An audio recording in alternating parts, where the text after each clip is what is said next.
नमस्कार मित्रांनो, लग्नानंतर होईलच प्रेम या मालिकेच्या येणाऱ्या पुढील भागात आपल्याला पाहायला मिळणार आहे की नंदिनीला आता कळून चुकलेलं असतं की जीवाचं प्रेम एकतर्फी नव्हतं, कारण तो मोल तिच्या हातातून तुटताच जीवा आता खूप तिच्यावर चिडलेला असतो, जर ओरडतो आणि त्याला असं झालं असतं की आमची शेवटची आठवण हिने तोडून टाकली.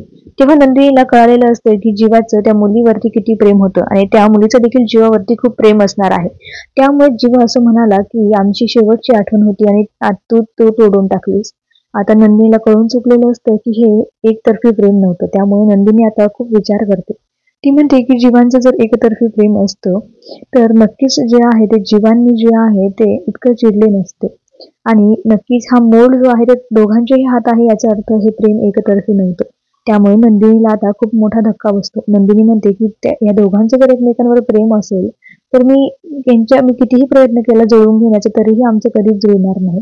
त्यामुळे नंदिनी जे आहे ते हे घर सोडून जाण्याचा विचार करत असते. तर नंदिनी आता मित्रांनो सकाळी कुठेच दिसत नसते जीवाला. त्यामुळे नंदिनी खरंच घर सोडून गेली का मित्रांनो? तुम्हाला काय वाटतं हे कमेंटमध्ये कळवायला विसरू नका. धन्यवाद.